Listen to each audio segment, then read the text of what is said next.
read probably almost 100 self-development books. Today, I'm going to share with you the 10 most important ones to improve areas of your life, such as money, creativity, happiness, relationships, and worldview. Lots of these books are probably going to be some self-development books that you've never heard of before. If you're new here, I'm Steffi from Books That Teach Us. I'm going to list 10 across different areas, and it's going to lead up to my number one book that just absolutely blew my mind and that I want to read probably a few times a year. My number one book in the area of habits and productivity, I'm going to mention The Happiness. I've recently done a whole video on 20 of the best books about building habits, and honestly, this is just my preferred one. It's by the author Gretchen Rubin. She's well known as the Queen of Happiness books. She's definitely a kind of type A personality and loves being organized, decluttering, getting stuff done. This was probably one of the first style of books I came across where it was a person trying one thing a month over the course of the year. And I genuinely think this is one of the best ways to approach habits, to approach our lives. I think many of us say, for example, with New Year's resolutions, we make way too many. We try to make too many big changes all at once, and we set ourselves up to fail. What Gretchen has done here is to break down the different areas of her life and come up with a few things that she's going to do each month in order to address those areas. I loved that she started in January, and she started with vitality and her energy levels. So what she did is she does lots of research about energy. She asks lots of friends, family members, and studies the research and literature on what can give us more energy. And I loved one of the main tips in here, which is to think yourself energetic, which I really think can happen sometimes. Is you get home, you slouch in front of the TV after work, and then you think, oh yeah, work's taking all my energy and I'm just drained now.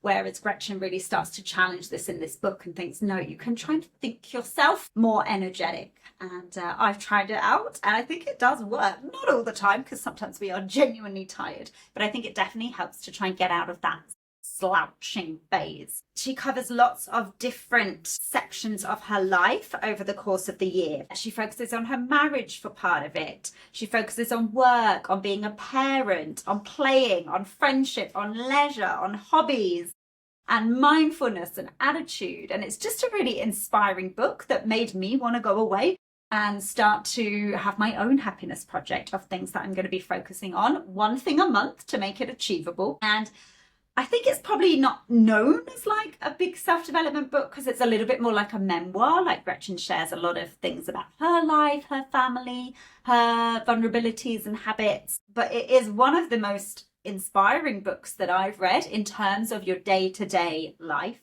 And that's why I recommend it. And it's on my list for habits and productivity. Gretchen Rubin's actually written multiple books, and one of them was a contender for this list, which is Better Than Before, where she talks a lot about the different types of person in terms of our habits and setting goals and achievements. But I've actually done a whole host of habit books that you can watch here after this video if you want to zone in on habits alone. Action is going to be all on positivity. For this one, I've chosen The Happiness Advantage by Shawn Achor. Shawn is a Harvard researcher and has done a lot of work connected with positive psychology.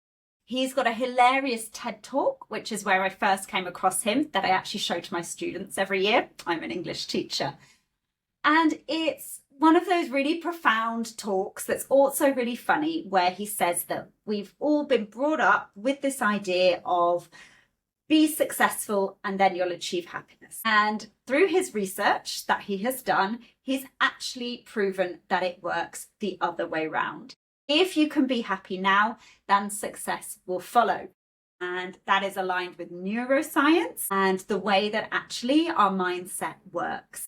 When we are feeling happy, we are primed for success. We are primed to have better relationships, be better organized, be less stressed, and be able to achieve the things that we want to achieve. As a teacher, I've come across some of these things in the classroom. Of course, when a student is upset, disappointed, angry. We actually have a name for it. We call it the affective filter. They cannot study. You are not able to study. The learning receptors in your brain are not switched on when you are feeling any of those things. And I think, of course, that goes for any aspect of our life, like work. So Sean has kind of come up with these ideas of things for how we can interrupt that idea in society. He does talks at places, at organizations all around the world. One of the main takeaways that I now do is about gratitude and really making sure that you share that gratitude. So he got people in businesses where he was working to wake up and send a thank you email to one person in their network every morning when they got into work. And I thought that is just such a lovely idea. That's something that I try and do now every half term for my students, is to send out one positive email to at least one student in the class for something that they've been working really well on. And I think that can have such a massive positive effect. I've also done it where if a student personally tells me, oh, I'm really enjoying this lesson or this subject, I actually then go and transfer that information to the teacher and I tell them, oh, this student told me they're really enjoying your subject. And I think that just can give us all a little moment of gratitude, a boost and uplift. The other thing that I thought was fascinating in the happiness advantage was this idea of the Tetris effect, which is some of the basis for positive psychology, where a group of people in a study were obliged to play the game Tetris with all the blocks. And what they then realized was they were walking around in their life, and every time they would see a building or certain shapes, they would start to imagine them that they were in the Tetris game.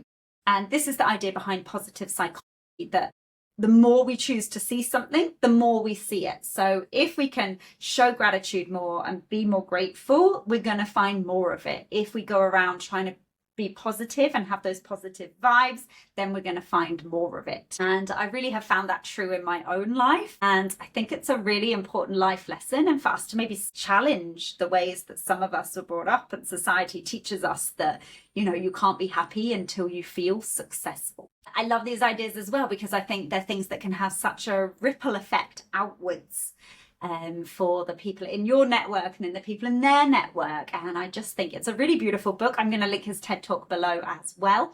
It's quite a short read, so it could be quite a good one if you're trying to narrow down just your 10 books for self-development here. The next book on my list is called Set Boundaries, Find Peace by Nedra Glover Tawwab. She is a psychologist in the US. This is actually the workbook for it. And if you have been here before, you might have heard me talk about this book because I just think it is so needed. I felt like it was so needed in my life in terms of being able to set boundaries with people around us, with work, with ourselves, with technology. I just think it's one of the best personal development things that we can do is to learn about our boundaries. And I think when we come down to lots of issues in our lives, lots of them can really be boundary related. The thing when I first started learning a bit more about boundaries was that it was going to be something that is very hard to do, which I definitely think it is. It's something that we think in our head, oh, we're being selfish, or we're not being kind if I do that. And actually, that's not true at all.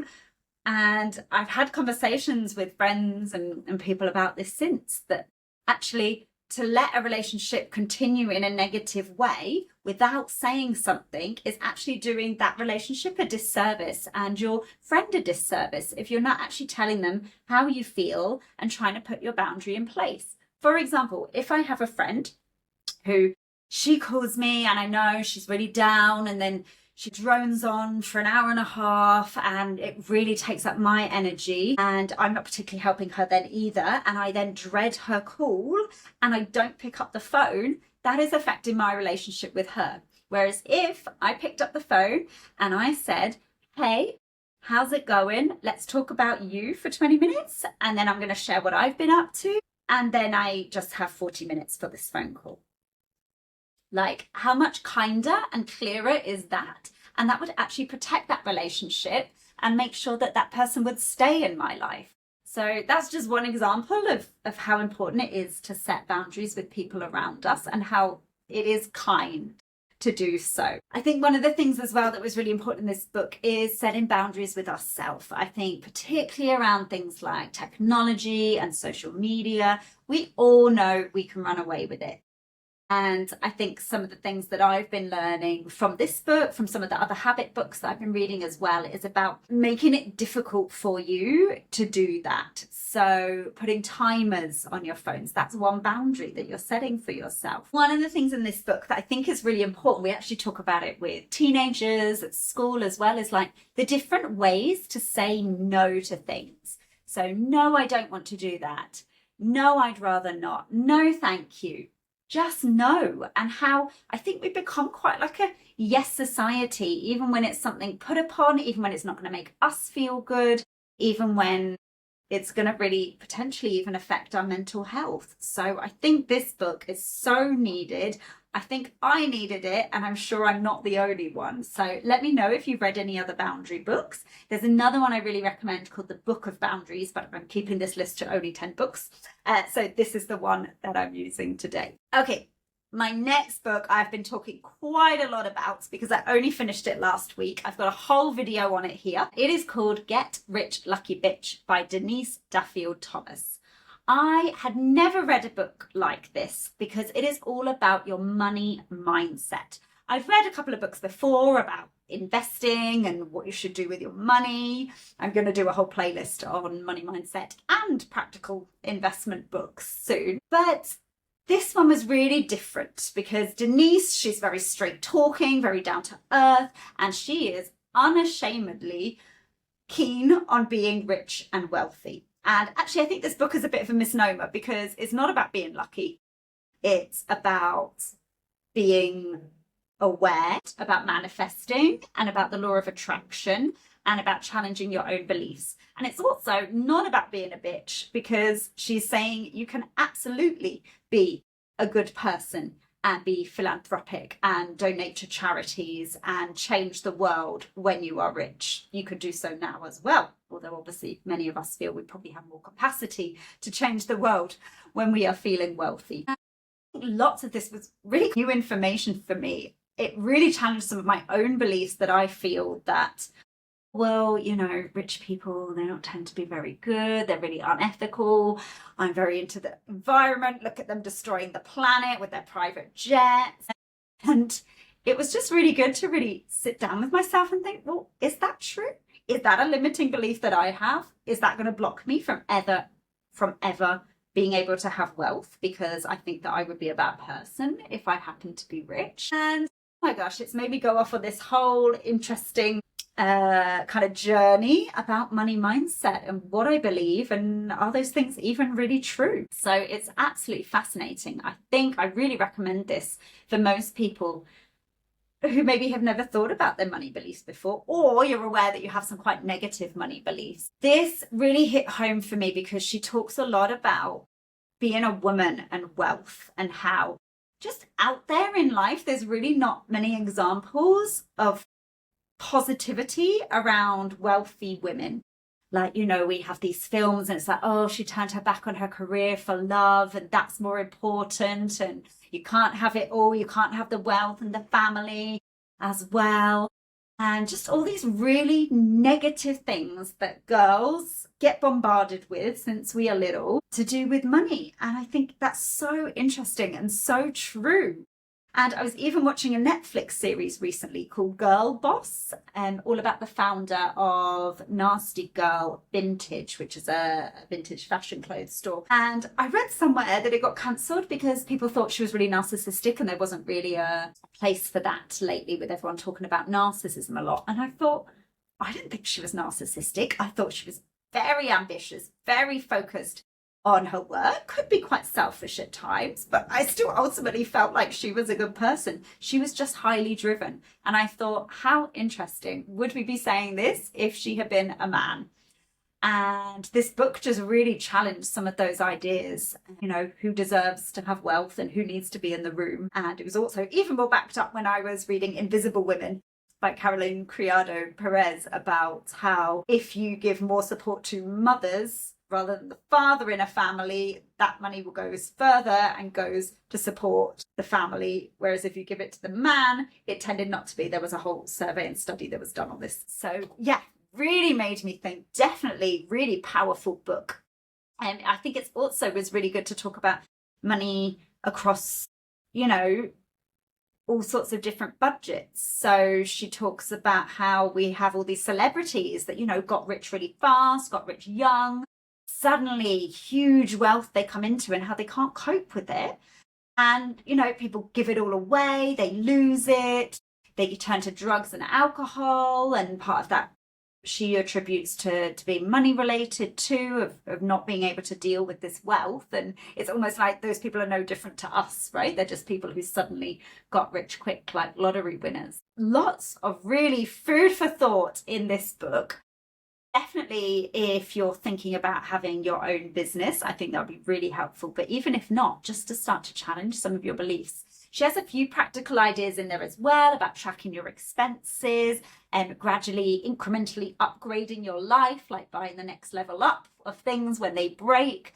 And I think I really aligned with that of, okay, just because you come into money doesn't mean you can go around replacing everything and things that are working, why would you? But I think that's definitely true for me in my life. So definitely recommend this book for your money and financial literacy. Okay, self-development book for self-care, well-being and mental health is by Dr. Julie Smith, who is a psychologist. I first came across her on Instagram. She, I think, blew up during the COVID pandemic, and she was posting a lot of kind of bite-sized information that would help people with their well-being at a time when obviously lots of people really, really needed it. And she went on and wrote this book, and it's a compilation of things that people would always ask her, why has no one told me this before?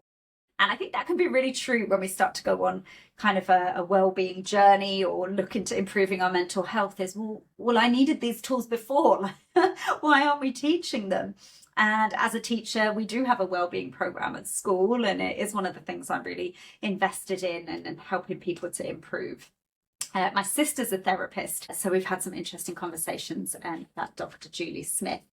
I think this one's really lovely because you can kind of dip in and out of it at certain stages or read it all in one go. I read it all in one go, but there's different sections for things like dark places, motivation, pain, grief, stress, fear, meaningful life, and it's peppered with little summaries at the end, so I feel like it's quite accessible, and also kind of journal prompts, which I'm quite into journaling for each chapter as well, to see kind of what it brought up. It's just a really good way of reflecting on yourself, starting to get a hold of some healthy strategies for coping with things. I'm always really fascinated in how the mind works. I'm actually going to do a whole series on psychology books soon, so subscribe if you're interested in that one. But I think this is just such a really good, accessible tool for people when life gets hard, which it inevitably will at points, and can maybe, start to gradually have those little moments where we can turn to our mental health and start to address things before perhaps they get really bad. So I definitely think this is a must read for everybody. I think we should all be focusing on our mental health. There's a book I read recently, actually up here, Leanne Moriarty's Here One Moment, and there's a section in the book, I don't want to do any spoilers, but where it's like, if you knew someone was going to be struggling with their mental health at a point in the future, what would you do now? If you knew you were, what would you do now? And I just think that's really, really key, is that it's not an option for us to neglect our mental well-being. Our next one is all about happiness and daily joy in terms of self-development. So this is called The Happiness Revolution by Dr. Andy Cope and Dr. Paul McGee. And I actually was in the middle of reading this book and I thought it's so fantastic. I sent my best friend at home a copy of it too. And I think it's a really fun read. It's even got kind of pictures as you go through it. And it's all about kind of cultivating happiness, like a bit like the Sean Aker one. Like, happiness is not on the other end of something, of success, of wealth. It's about something that we can cultivate here and now. And they've come up with a little happiness manifesto. It's written in a very fun, conversational way. It feels like kind of people are bantering with you and chatting. But it also contains some really practical ideas, such as focusing on what we can or can't control. Lots of important things about kind of technology use and how appropriate that is in our lives, how we can be trying to make that work for us. There were lots of things here also in this book as well about positive self-talk and not like talking down to yourself, which I think we all can do. And I hear students do it all the time at school. Oh, I'm so dumb, I didn't do well on that test. And really trying to catch ourselves when we do that. Like, that is so detrimental for our brain to hear that again and again. So yeah, kind of really trying to disrupt any of that negative self-talk that would put you down. A lot of things about like decluttering your environment. So having that lovely, calm environment. I've always felt that's very important to me. I've moved around a lot and lived in different countries. So really making sure that I can bring home in and it's somewhere that is a place of peace, which it really is for me. At the end of this book, there's these really lovely stories, not necessarily true, but about one of them, it really made me cry. It's about a taxi driver who is in a bad mood. He's kind of fed up with everything. He's got to pick someone up and they're late coming out the door. And it's actually this elderly woman who is taking like a last journey before going into a retirement home.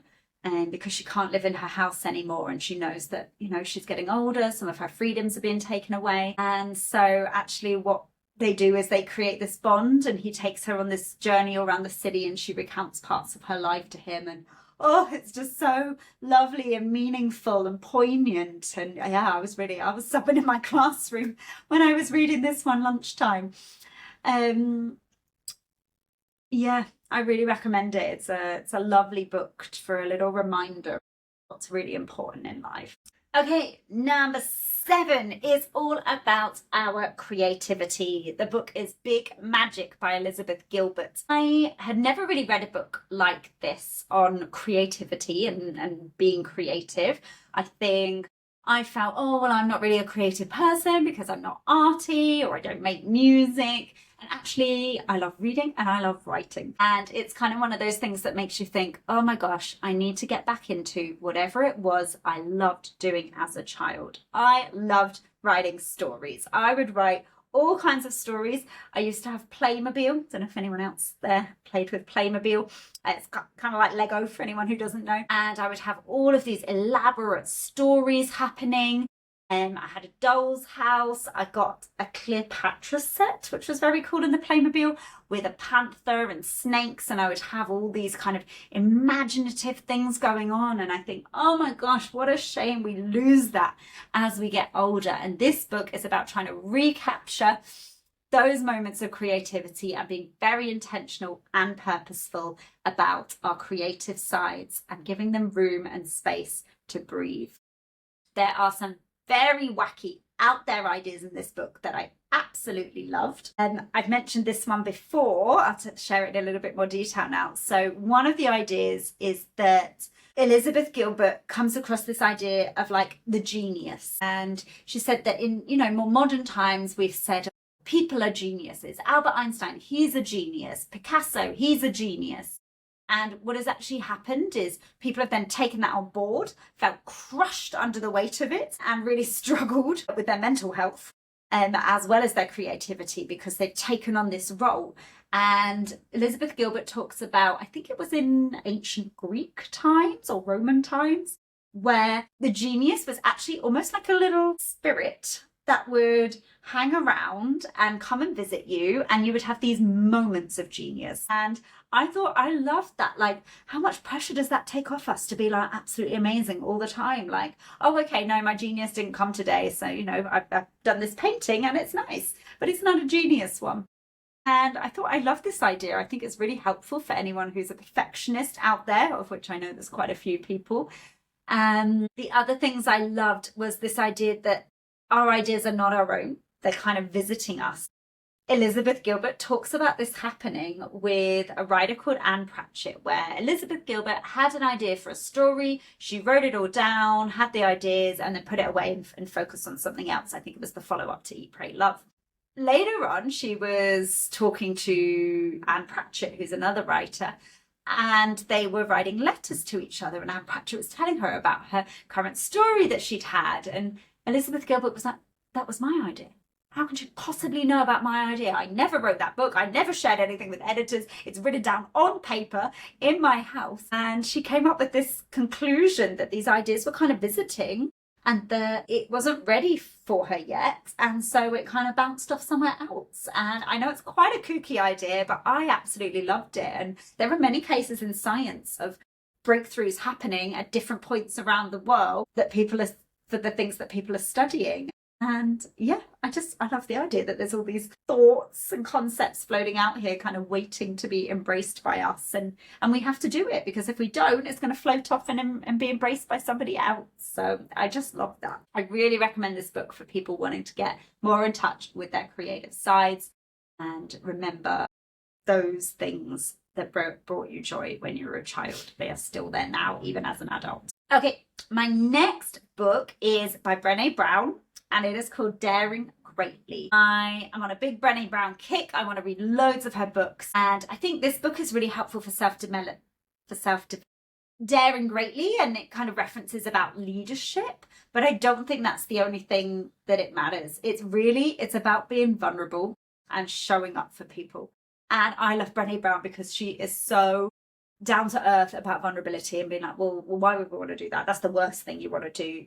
Why would you put yourself in such a terrifying situation of being vulnerable, whether it's in front of colleagues, whether it's to your partner, whether it's on a third date, whether it's to your children and they realize you're not perfect and you're not a hero. And I just absolutely love this book because I think we should all be talking about vulnerability more. It is so hard to be vulnerable. It is really challenging, and I think if a lot more of us would peel off some of those layers and guards that we've got up, I think we would find a lot more meaningful connections with the people around us.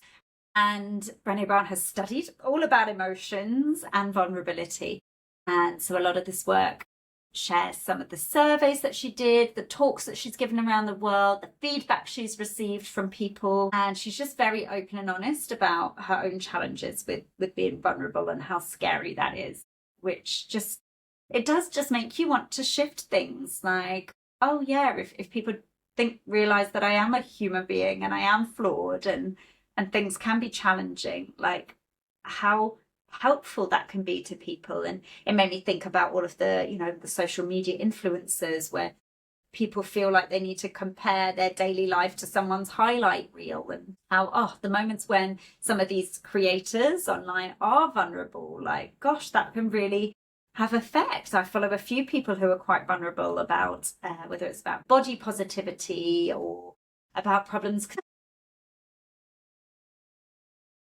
I think we should all be talking about vulnerability more, be understanding what it truly is, and letting our guard down when we're ready, sometimes even before we're ready.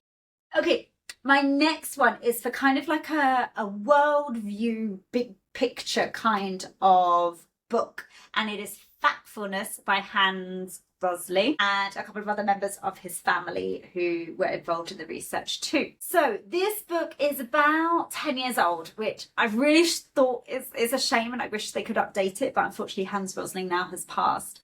But it is about how we see the world and how it is so much more positive than we think.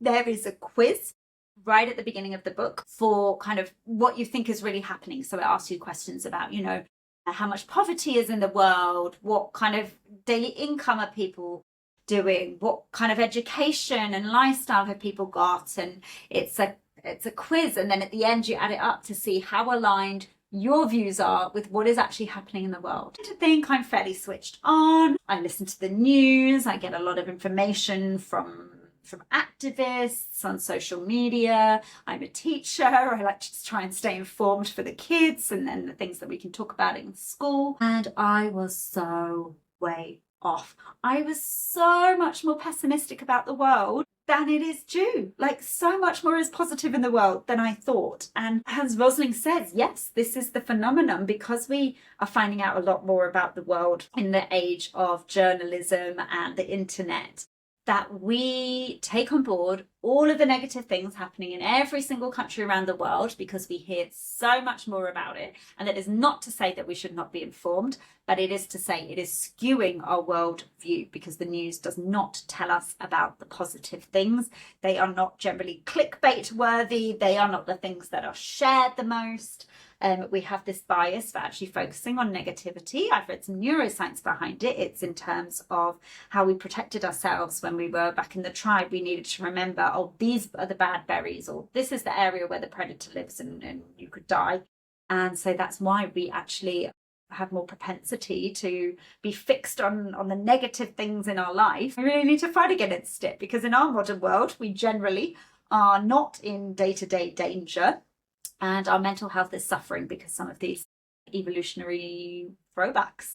So, yes, this book, they've done amazing work. Hans Rosling realised even when he presented his work to world leaders, they still clung to the negative bias of how they saw the world before. Even when presented with things such as poverty is improving in almost every single country around the world. And I think that's really shocking because these are world leaders who are making decisions on where money goes and how can they make the right decisions on where money goes to help people if they are not even listening to what really needs addressing. One of the other things in the book is the idea, I think maybe for some of you is the same, we've come up with this idea of developed and developing countries, and Hans Rosling and his team actually say, no, hold on, that's not enough. We can't just say, oh, this country's developed and this one's developing. And he comes up with this idea that there are 4 tiers and there are certain things in the different tiers and that a lot of countries have actually moved up. So at the bottom tier, I can't remember which way around it is, the one or the, but the bottom tier would be, you know, you have an outdoor toilet, you don't have electricity in your home, you cook over an open stove and kind of the fumes are there and can be toxic. To like the next level up, which would be you have running water in your place, you have electricity at certain points during the day, you are cooking on a stove that is safe to cook on, all the way up to a lot of the top tier countries and the way that we live where we can have extra luxury. And I think this really hit a nerve for me because I live in Thailand and I think lots of people would say, oh, you know, well, Thailand's a developing country. And actually Thailand now is seen as a mid-income country. There is a lot of wealth in Thailand, a lot of development. You come to Bangkok and you think, oh my gosh, it's a bit like New York City. There's huge skyscrapers, there are huge malls, big tech developments here. You've got Wi-Fi everywhere and lots of things that I think people, unless you've been here maybe, you wouldn't realise that. And I think this book does a good job of addressing some of our perhaps preconceptions about what certain countries would be like. And that's not to say that there's not poverty in Thailand. There are slums here, like in a lot of countries, and a lot of rural areas where life can still be quite challenging. But I think it's really, really good for challenging our beliefs, what we think we know about the world, and how we really need to align what is really happening with our beliefs. We are on to the last book that I think everybody should read. And I don't think it's just for like self-development or personal growth, but I definitely think it's an important one. I absolutely fell in love with this book. It is so uplifting, so truthful, so philosophical. And I say that as someone who doesn't really understand philosophy. Like, philosophy has always really baffled me. So yes, it is by a man called Oliver Burkeman. He was a Guardian columnist, so he used to write a column in one of the big newspapers in the UK, all about productivity and hacks and how to get more out of your day. And then he realised maybe we're doing it wrong and maybe we shouldn't be trying to squeeze all of these things out of every day. And he wrote this book, and I needed to read this book. I needed to hear all the things he has to say, and I'm going to reread it again every few months, maybe of my life, until I learn the lessons that are from this book. So the main takeaway is that we have finite time. We cannot productivity hack our way into doing all the things we want to do, and nor should we. Oliver says that is a good thing that we have limits, because it means we can do the things that truly align with our lives in order to make them meaningful. And that doesn't just mean, oh, I'm going to prioritize all the things that I want to do, because if you're like me, you've probably got 1,000,001 things and they're all the things you want to do. So you have to actually say no to things you do want to do, but you don't actually have time for, in order to prioritize like what is actually really important on your day-to-day, on the weekend, this month. And I think that is a really good reminder for lots of us that do want to just squeeze the most out of every day. And perhaps it's a bit of an unhealthy attitude to try and do that, because we do only have a set number of hours in the day. He says to really look at time as a resource. And I think probably lots of like business owners would tell you this, right? Like, well, is it worth my time to spend ages doing this or struggling with this? Like, maybe I should outsource that, because I'm not. Because I don't want to do that. So I think that's been really, really helpful. I run a travel blog set in Thailand and about traveling Asia, where I help people and give advice about traveling here. And there's certain things that I just think, well, I try and do everything myself, and I can't, because I don't have the knowledge, and also I don't have the time. I am a full-time teacher. My blog is my kind of side project, my passion project. And I've recently just got in touch with people about being able to outsource some of those things, because actually I don't want to spend time on that. I want to spend time traveling and sharing about that, so that other people can visit these amazing islands or ethical elephant sanctuaries and things like that. He references some lovely things that happen in different countries about like workplace culture. He says that in France, like, everybody stops at lunchtime and they go to lunch, and nobody's sitting there eating at their desk, like continuing to work. And I've been so guilty of this. Nobody expects me to sit at my desk and continues to work, but I do it. And I'm like, oh my gosh, what a toxic trait. I'm going to stop doing that. So now I take my lunch into a different area of my classroom where no one can see me, so they won't bother me. And I read a book while I'm eating lunch. So I love that. It's my nice little routine I've started. And I love that in France. I actually used to work in France, and in the school where I worked, we used to get a little glass of wine with lunch when we would go to the school canteen, which is probably very different from lots of things in other countries. He talks a lot about community, and one of the things that I learned from it was about this lovely thing that even people who are unemployed get happier on Fridays, because everybody around them is happier and more joyful on Fridays for the weekend. And I thought that was a really lovely idea of how we can how happiness can be infectious. I also love this idea, I've kind of seen this in a few other books as well, but about not staying in your comfort zone, and about asking. And I can't remember if this was in the book or if it was on a podcast where I listened to Oliver Burkeman, but it's about when you have a choice to do something, you need to think, is this comfortable or is this going to be enlarging? And I love that idea of what makes the bigger life. Like, yes, it might not be comfortable. Yes, I might have to learn something new, but what is going to make me have the bigger life, the enlarged life? And I love the idea of that. I thought it was so beautiful. One of the other things that I thought was really quite profound in this book, and it's definitely something that I've been thinking about when you come into kind of starting to make some big decisions in your life, some irreversible decisions perhaps, is, well, how do you know what the right decision is? And Oliver Burkeman says, you can't know. All you do is you make the decision, and then you make the decision right. And I thought, oh my gosh, like, that just blew my mind. Like, you can't make a right decision. It's your life. You make a decision, and then you choose to make it right. And it really made me think about, these people kind of spend their lives dwelling on regrets, or I didn't do this, or I didn't do that. And it's like, no, you made a decision, and now you make the decision right. Like, you made your bed and you lie in it, make it right, and you make that the right decision for your life. And I thought it was so empowering. And leave me a comment below if you think that's pretty profound, because I certainly do. And I think it really helped me when thinking about some decisions that you have to make. You make it right.